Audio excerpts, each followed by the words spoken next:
The Spirit empowered Jesus throughout his entire life to do everything he did. Just notice that when you're reading about all the miracles he did. And the Spirit was the sending agent of the church and the power in which they lived in and made disciples. It's like they didn't have the stress of it. They had Jesus' life to see what he had done, and then he said, go out and do the same things. And then they just said, okay, well, like he did, I do what I hear the Father doing and what I've seen the Father do. There's no way to truly live as a Christian and make disciples apart from learning to daily speak to and listen to and walk in obedience to God's indwelt Spirit. Can you imagine saying, well, I'm a Christian, but I don't really talk to God, or I don't hear his voice? Well, I do when I give him my to-do list, but I don't ask him, like, what should I do with that neighbor? You know, or that guy that I met at the club or at the gym or a cafe or something. This step is absolutely vital in living a missional lifestyle and making disciples. And without it, it may be the reason that so many people and full churches are not seeing the type of spiritual fruit in their lives and ministries that they really long for.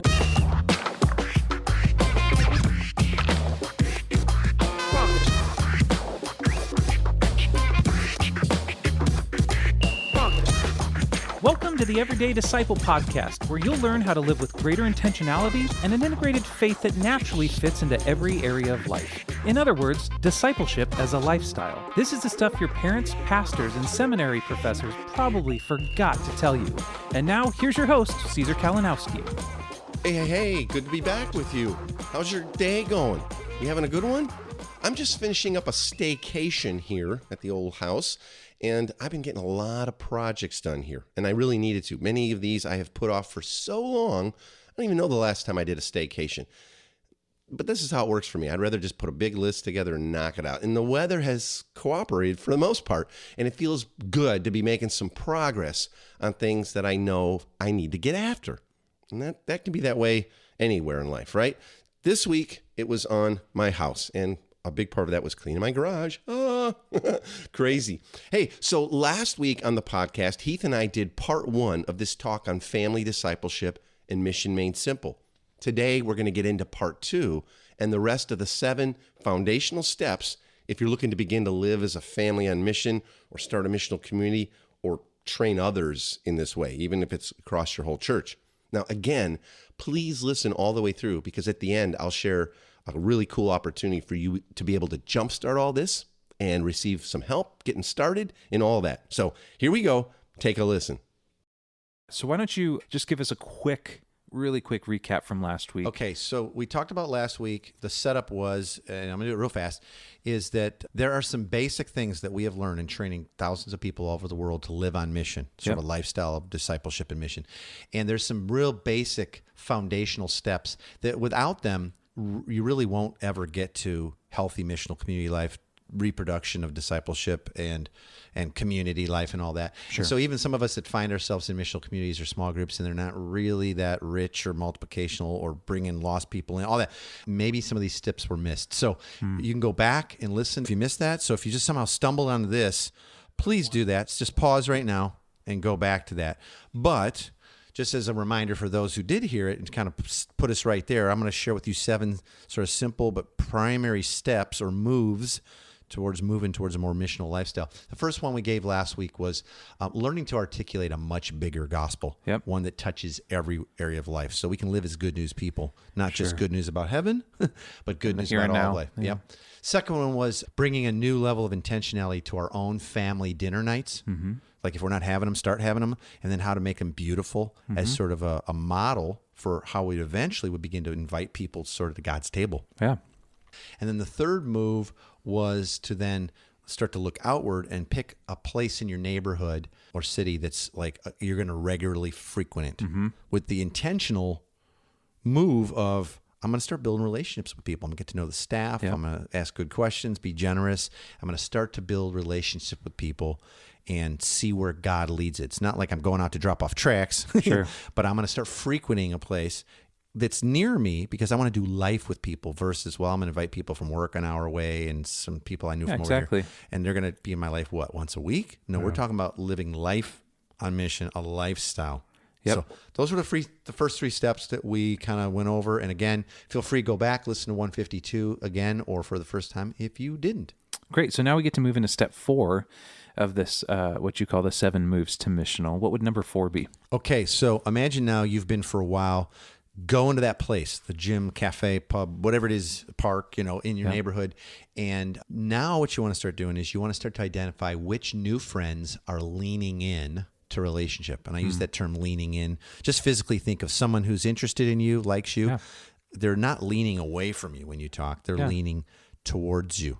I can use the audio to work. They're not leaning away from you. They're leaning into you. I love that, yeah. Okay. And so you're looking for who is leaning into relationship and a possible faith journey with you. And I want to really, really encourage everyone that there are people that God has divinely appointed for you to do life with. Yeah. And disciple, because all of life is discipleship. So you're helping people move from unbelief to belief in every area of life. There are people that God has for you to do that with. Sure. In community. And we call these people of peace, these folks, okay? So they're the people and folks that just seem easy to make friends with. Yeah. You're out, you're at your place, and you're like, well, that guy or that gal, they're just super easy to get to know. Yeah. And they're like, man, I think they're doing all the work. Yeah. Look for those who are open to you. They're interested in you. They like you. And they might already even know that you're a Christian or you have faith. It's an important part of your life. Yeah. But they like you and they want to be around you. And often these special people will look to serve you pretty early in the relationship. You're kind of hanging around, you're talking to people about normal stuff, and they're like, hey, let me buy you a sandwich, let me buy you coffee, let me get you another beer, whatever it is. And they're there. Yeah. And I just want to say, you're not looking to gather a crowd. Nope. You're thinking about, you're at a place and there's no pressure. You're not like, oh, I got to find these people a piece. I got to find them. No, they will present themselves. Yeah. God's got them out there, but you're not looking to gather a crowd. Keep your eyes open for those. Literally, it's going to be one or two people who may be ready for deeper spiritual relationship. Yeah. And you can tell because they're starting to ask you questions about life and your kids and parenting and why do you believe what you believe and all that. And then begin to look for ways to reorient more and more of your life and time around them and kind of seek to invite them into some of the normal rhythms of your family. It's like great. Maybe coming over for your family dinner night. Yeah. I'll tell you, nothing is more, I don't know, man, like loving and impressive to people is when you say, hey, our family, like Team K, we do family dinner night once a week, and it's powerful and beautiful and funny, and I want to invite you to that. And they're like, but that's like a sacred time. Yeah. I know. I want you to, and treat them like family. Yeah, you get to invite them into that. Yeah. So you're not trying to gather a crowd. I say like this, who's your one? Now, think about it. If a whole church, if everybody knew one or two people that were leaning into relationship, they're easy, they're low-hanging fruit, and they start inviting them into the normal rhythms of life, helping them move from unbelief to belief about things around God and spiritual things, I mean, our whole cities would change. Absolutely. Not everybody trying to draw a crowd, everybody having their one or two, and they know who they are, and then they're letting God tell them where to go. Yeah, I'll share a little 30-second of who that person is in my life right now. There's a place in our city that has some of the best beers, hard to find, almost impossible to find, and somehow this guy gets them. And he's got this pub that you can go to. You bring your own food in, and he's got probably 600-700 types of beer in there. And wow, that's a lot. It's a ton, yeah. And he's a rock star in the community. People know him. But I thought, I'm going to make this one of my places. I just tended to find that most of my meetings were ending up there. People would suggest, like, hey, let's run over to Pint Defiance. So so after some time there, like I noticed the owner, who I'd never really given interest in, we had one conversation, but it was 2 or 3 weeks later, and I walk in and a crowded room, and I hear, hey, Heath, as soon as I walk in the door, and it's him. And he's actually making more of an invested interest in getting to know me and remember my name than I ever was in him. Yeah. But now the relationship's growing. There's a friendship. So I think it is being intentional in being aware of what sort of orchestrations God might be up to. And everybody's got a smartphone nowadays. Yeah. Open it up, grab the Notes app. That's what I do. Just jot down some notes. Jot down some notes. Yeah. Yeah. Next time you come in, you can ask them. Let me ask everyone who's listening right now. Do you know how to identify those types of people in your life? And then would you know what to do next with them? How to begin to talk about spiritual things and invite them into rhythms of life and move into a close relationship? Would you know how to do that? And if so, amen, great. And thank God for that. And if you do know and you're not doing it, well, then I'd wonder what's keeping you from that, and if you don't know, wow, I'd love to, I'd love to help you with that. Yeah, that's great. Right. Man. We'll talk about some opportunities to grow in that later, but wow. They're there. those people are there. Those people of peace. All right, man. Moving on. Number 5. Okay, number 5 is, so now you've been frequenting a place and you're starting to notice, hey, certain friendships have budded. 1 or 2 key people or couples that are leaning into relationship. Well, what do you do next? Well, you're asking God, what do I do now that these folks are hanging around? They've even been over. Learn to trust the Holy Spirit to guide your next steps with people. And maybe even together as a community, if you have a community forming, okay? Yeah. So as you're starting to build these relationships with others, you may feel stressed out about it. Like, I don't know what to do. Like, do we need to start a class, ask them to a Bible study? Like, well, maybe, how do I love on them? How do I actually start to disciple them? And sometimes we can find it hard to even get started on something new like this because we don't feel like we know all the steps. Sure. Like, I don't have the 11,000 steps to disciple someone perfectly, so I'm all stressed and I won't even get started. Okay? It'll be hard to have fun and joy as a discipler or someone who's leading others in community if you're always stressed out about what to do next. Yep. And feeling like I got to do it perfectly. Yeah. So I won't even start. That's what most people do. They're stressed. They don't know. So I want to say, lose the anxiety over moving these relationships towards spiritual discussions and life and community. Instead, learning to trust the Spirit, ask God, imagine that, ask God to show you the very next steps you need to take and then do that. Yeah, I love that. It's the what next question, right? So what next, Lord? Yeah. Yeah, we have to remember that it is the job, as we've talked about before, of the Holy Spirit to lead people to Jesus. Like, we get to be those up. If we view people as this thing that we have to convert, the pressure will keep us from actually really loving them because we have an ulterior motive with them. So, but we have an indwelt Spirit. Yeah. We're full of the Spirit. Let Him do it. And remember, the Spirit empowered Jesus throughout His entire life to do everything He did. Just, notice that when you're reading about all the miracles He did. And the Spirit was the sending agent of the church and the power in which they lived in and made disciples. It's like they didn't have the stress of it. They had Jesus' life to see what He had done, and then He said, go out and do the same things. And then they just said, okay, well, like He did, I do what I hear the Father doing and what I've seen the Father do. There's no way to truly live as a Christian and make disciples apart from learning to daily speak to and listen to and walk in obedience to God's indwelt Spirit. Yeah. Can you imagine saying, well, I'm a Christian, but I don't really talk to God, or I don't hear His voice? Well, I do when I give Him my to-do list, but I don't ask Him, like, what should I do with that neighbor? Or that guy that I met at the club or at the, the gym or a cafe or something.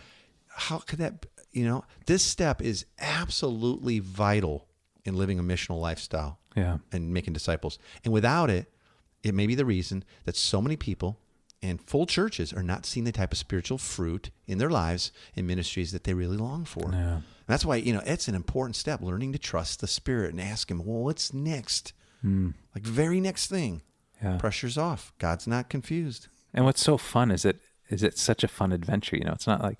It's not like a grid that the Spirit's running everyone through. I've had the Spirit lead me to do some really weird stuff, and it makes life so much more fun. The stories are awesome. And this is where, like, last episode we were saying, like, that step is not telling you what to do. It's not like, well, that doesn't work in my area. People don't want to do that. No, but the Spirit knows exactly what the next step is. Exactly. Is it dinner? Is it coming to do the story of God with you? We'll talk about that later. Yeah. Is it to go, to the beach with the kids? Is it to go, like, hey, we're going to the park together. Let's say it's movie night for the guys, or I don't know. I remember he had me take one guy out to go buy him a new guitar. So I went to go get a bottom, like, shelf guitar, and he's like, you're not going to skimp out on this guy. So I ended up spending way more money than I had. But following the Spirit is a fun journey, man. It's so much more fun. All right, so number 6. Okay, so number 6 is creating predictable patterns in your life and environments that are perfect for relational growth. So when you got these people now and you're asking the Spirit, what's next, Lord? Are there predictable patterns in your life that people can just easily step into? So like earlier, a few steps back, right? Step number 2 was, what's your family dinner look like now? Yep.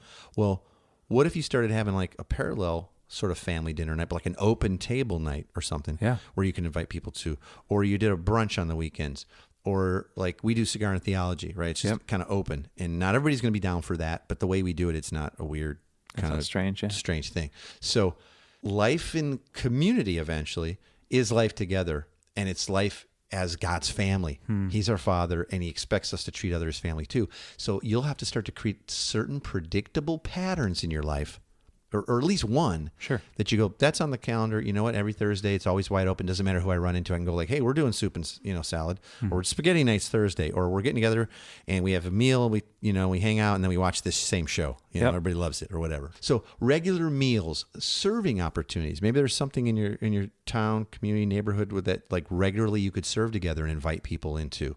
Those are all crucial things if we're going to successfully reorient our lives around a common mission. Yeah. And so you can get going. Now, all that won't happen like throwing a light switch. But again, I'm predictable patterns are key. So pick one. Yeah. Pick one kind of weekly or even a monthly rhythm that you'll commit to, knowing that when God surfaces these people of peace, or you're running into them, or people in your neighborhood, you're going like, I always got one thing that's just like a killer, easy step on point to family life. Yeah. That's what you're inviting them to. You're not inviting them yet to any heavy spiritual commitments or studies or anything, right?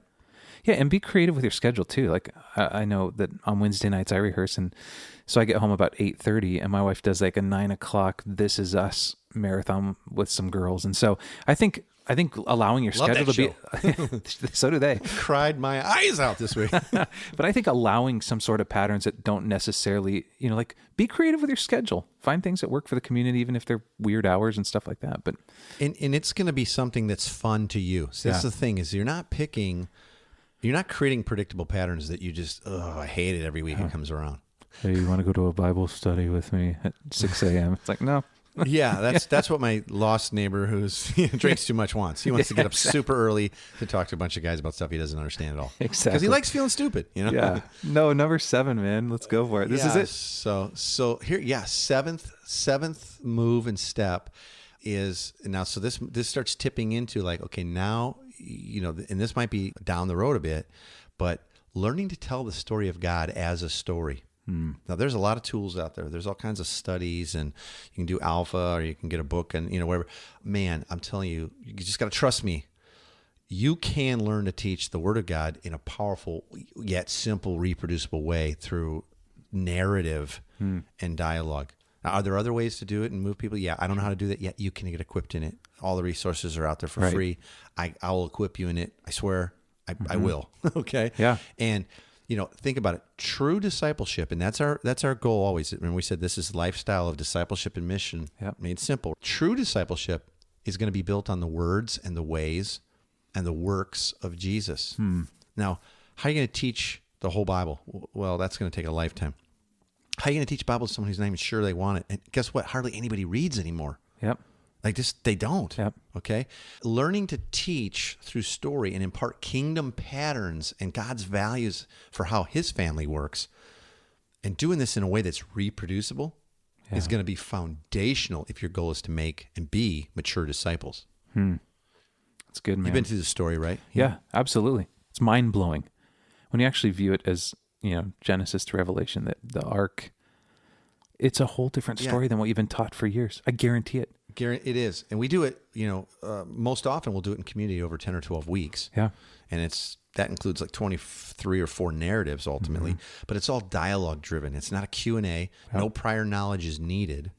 And it's so different. It's actually no prior knowledge is welcomed, in the way that you go. We always say it's the hardest people to do the story of God with is Christians, because they think they get it, but they've been taught it out of order, and often with a very small gospel. Yeah. So it's like, their wiring is trying to hear this beautiful story and compare and contrast it to all the other stuff they were taught wrong. Good luck. So this is like I said, this is a narrative and dialogical approach, and it kind of, it just levels the playing field for people. It's like, doesn't matter who you've got in. And I can even teach you how do you move people from being like a person of peace and they're kind of hanging out at maybe one of your predictable patterns, like a meal or some sort of fun you're having or a sporting event or whatever. How do you move them towards doing the story of God with you? And part of it, by the way, is connected to asking the Spirit to do that for you and follow his steps, which was, steps back there, step 5. But you really can do that, and I can get you all those resources for free and get you some training and help you learn how to do it. You'll move into it with confidence. Yeah, absolutely. Is it something hard, do you think? No, not at all. And once you're actually in relationship with people, the ask is not nearly as hard because it's like, yeah, I love you. I want to be around you. Well, that's it. And you're going to say, hey, I want to try something. Next time we get together for a meal, I'm going to try something, see what you guys think. And it's so salty and so fun and so completely different than both believers and unbelievers think you're going to pull out. Yep. They're hooked. They That's just great. are. Our attrition rate, like in other words, people that kind of check it out but then don't move forward, is like next to nil. Yeah. It's that cool. It's that different. So good, man. So, yeah. So we have done story. I've shared maybe some of this before in previous episodes, but we've done it in like public spaces, just like open to the public.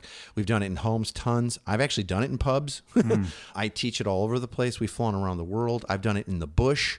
Yeah. I've done it in cities and suburbs. I've done it rural. I mean, the story works everywhere, because it's God's story and it's our story, and it so deeply speaks into our identity and who God is and who He's created us to be and what life really was meant to be lived like. And that was the essence of Christianity, and in the essence of Christianity, God's big dream was not that we would just go to church and kind of wait for heaven. Sure, it's so much richer and day to day and beautiful and done in community and with our kids in tow and our friends there and learning together and life and all of it, man. That's what it's about. And that story, actually, it's all in there. Yep. But it's not often the way that we're sermonized or taught the Bible. So really, you can. That's the final step. It's kind of leading towards a missional community lifestyle. Is those steps moving towards eventually getting to take a bunch of friends and your kids and all that through the story. Yeah, beautiful.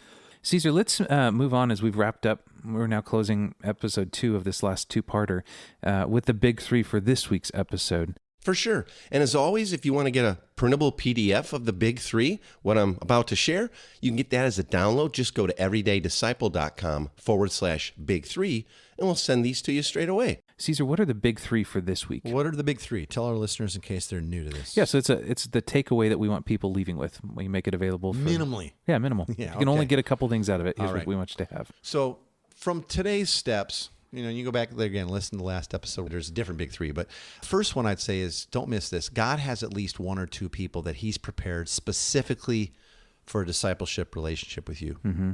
You go like, well, I don't know. I'm not all that mature. Yeah, but you can take a person to where you are, right? Yeah. Putting on the, I'm going to say like in parentheses, air quotes here, putting on the eyes of expectation when you're moving throughout your week and regular rhythms, out picking a place and all that is the first step to finding these people of peace. Expect that God's got them. Yeah. Because they're there. If nothing else, just believe me. Trust me, they're there. Yep. Tina and I find people of peace whenever we travel. We do. Because we eat out a lot and we're out in the evenings and doing this and that. Sure. We always come home going like, oh, wow, we don't live here. What are we going to do with these people? They're so leaning in. So maybe you already know who these people are, but God has them for you. Yep. Okay. Number 2. Creating the predictable patterns we talked about and a place at your table each week gives you sort of a built-in on-ramp for new and growing relationships. So don't wait. Like, a place at your table is really a place at the table of the King. Yeah. How awesome. That's awesome, man. Right? Yeah. So what types, I'm going to ask this question. What types of adjustments in your preferences and time management will you need to make to create this new opportunity and rhythm of a predictable pattern that you'd be real easy to invite people into your life? It's good, man. Don't just brush over that. Yeah. It takes adjusting. Right. It will. Yep. And then the third is again, it's the hands-on part. Get the training and the encouragement that you need to get started and then stay on mission. This is the life God has for you. Yep. This isn't like optional. Like, well, I think I'll just keep going to church. I mean, this is the life God has for you, and it's the adventure. It's the thrill ride. Absolutely. And again, it's way too easy to just hear these kinds of things and kind of go, yeah, that sounds good. I should get there and teach. Don't should yourself. Just be. Yeah. So I want to help everyone get started with all of this now. So I'm going to do something different than I don't think we've done this before in this way ever. I'm going to offer you access to my most popular course. It's called the 7 Moves to Missional, and it includes a much deeper dive into all 7 of these steps. All of the 7 moves help you begin to live on mission. And there's worksheets and videos and audio downloads and special extra helps and you got to check it out. It's been my most popular course. And because I want you to get going on this stuff and laying some groundwork this summer, I'm discounting it by 80%. Yeah, it's 80% off. And it was already super affordable. You got to go check it out. I'm not even going to tell you what it is because you won't believe it. Yeah, you're going to want this, okay? It even comes with a guarantee. So if you get it and you're like, nah, I don't want that, I'll give you your money back. I don't care. I just want to help, all right? And there's even an opportunity for like an advanced kind of version of the course for a few bucks more. And that includes a 30-minute live strategy session with me on Zoom. That's worth more than I'm even asking for the whole course if you were to book one. And you can get unlimited email access to me and my team. It will help you through all of this as you get going. And all of this for 80% off. Yeah. So go to everydaydisciple.com/7moves. That's everydaydisciple.com/7moves, the number 7 moves, MOVES. Yeah. You can get the course, get started. You can move all of this at your own pace. Okay. But because of this special offer, there's really limited registrations available. I'm not even sure how many are left. We put out 50 openings, 50 slots, because if I'm giving my time and all that, there's only so many hours, right?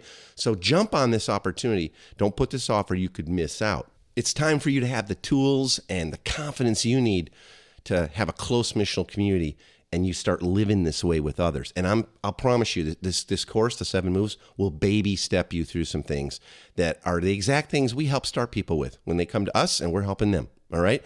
And this will work with your kids, and you're going to start to have a little bit of a different lifestyle around your table and around your home and around your neighborhood. Okay. So that's what the 7 Moves to Missional course can help you experience, all of that. And I know you'll be really glad. You're going to find it simple, and you can go at your own pace, and I'll walk step by step with you through it. There's many modules and videos, and you're going to love it. Just go to everydaydisciple.com/7 moves. Okay. Great, man. Like, deal? Thanks, Caesar. For sure, man. I hope people actually take you up on that offer. I hope many will. Yeah. It's been great being with you today. Join us again next week as we continue to learn how the good news of the gospel speaks into everything, all of life, naturally, powerfully. Thanks for being here. I'll talk to you soon. Thanks for joining us today. For more information on this show and to get loads of free discipleship resources, visit everydaydisciple.com. And remember, you really can live with the spiritual freedom and relational peace that Jesus promised every day.